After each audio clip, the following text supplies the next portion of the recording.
3 साल पहले की बात है जब लड़का मुंबई से काम करके घर वापस आया था। घर वापस आने के बाद एक दिन वो लड़का एक स्कूल के पास बैठा था। वहां पर लड़के को स्कूल से आते हुए एक लड़की दिखे। वह बहुत ही खूबसूरत थी। जब लड़के ने उसे देखा तो वो उसे देखता ही रह गया। वो अपने घर जा रही थी।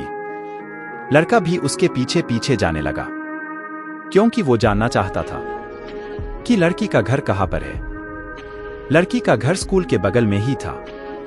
फिर लड़के को बाद में पता चला कि वो लड़की उसकी एक बहन की फ्रेंड है। लड़के ने अपनी बहन से कहा कि तेरी फ्रेंड मुझे अच्छी लगती है, मुझे वो बहुत पसंद है, प्लीज तू एक बार बोलना उसको। अगर वो मान जाए तो मेरा नंबर दे देना उसे और बोलना कि एक बार फोन करें। फिर अगले ही दिन लड़के के पास फोन आया। लड़के ने देखा तो उसकी बहन का फोन था। लड़के ने फोन उठाया तो उसकी बहन ने बोला लो बात कर लो। उसकी बहन ने जैसे ही लड़की को फोन दिया, लड़का बिल्कुल शांत हो गया। वो क्या बोले उसको समझ में नहीं आ रहा था। फिर लड़की ने कहा कैसे हो? लड़के ने कहा अच्छा हूं, आप कैसे? लड़की ने कहा मैं भी अच्छी हूं। अच्छा, आपकी बहन ने जो कहा वह सच है क्या? लड़के ने कहा हाँ, मतलब मुझे आप बहुत अच्छे लगते हो। लड़की ने कहा अच्छा, लेकिन बताओ क्यों अच्छी लगती हूं? लड़के ने कहा मुझे नहीं पता, लेकिन बस अच्छी लगती हो। क्या आप मुझसे फ्रेंडशिप करोगी? लड़की ने कहा ठीक है। इतना सुनते ही लड़का बहुत खुश हो गया। अब दोनों के बीच बहुत बातें होने लगी। ऐसे ही कुछ महीने बीत गए और अचानक अब लड़की ने फोन करना बंद कर दिया। लड़के को कुछ समझ में नहीं आ रहा था कि वो क्या करे।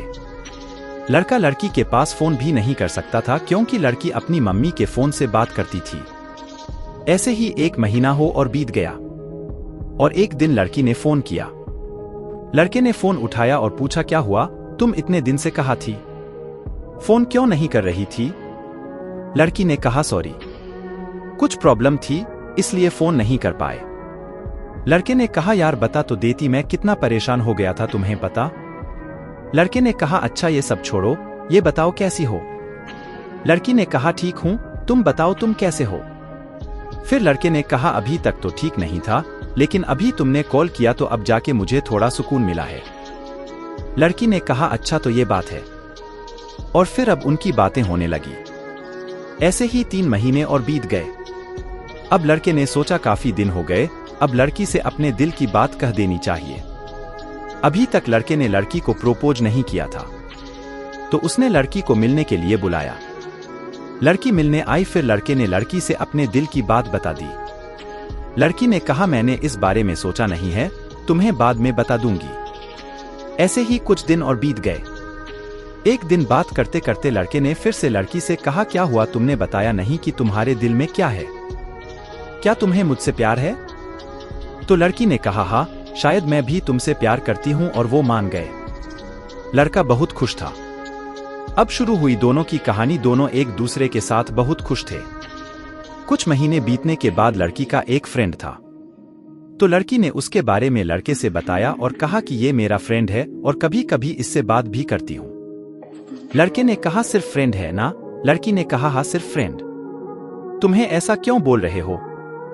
लड़की ने कहा नहीं फ्रेंड है तब ठीक है। और एक दिन गलती से लड़की ने अपने उस फ्रेंड का नंबर लड़के के पास सेंड कर दिया। लड़के ने उससे बात की तो पता चला कि वो उसका फ्रेंड नहीं बल्कि उसका बॉयफ्रेंड है। इतना सुन के लड़के का दिल टूट गया। लड़के ने फिर लड़की के पास फोन किया और पूछा तुमने तो कहा था वो तुम्हारा फ्रेंड है, बॉयफ्रेंड नहीं।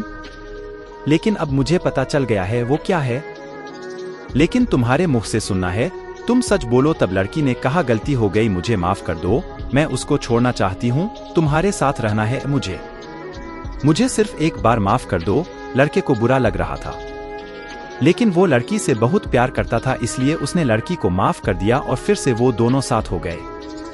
फिर 2 महीने बाद एक दिन लड़की लड़के से फोन पर बात कर रही थी। बात करते करते अचानक ही फोन कट। हाँ, और फिर रात भी हो गई, लेकिन लड़की ना तो ऑनलाइन हुई और ना ही उसने कॉल किया। लड़के को डर लगने लगा कि अचानक से क्या हो गया। लड़का मुंबई चला गया था, तो वो जाकर देख भी नहीं सकता था कि क्या हुआ है। फिर लड़के ने अपने एक भाई के पास फोन किया, पता लगाने के लिए कि क्या हुआ है।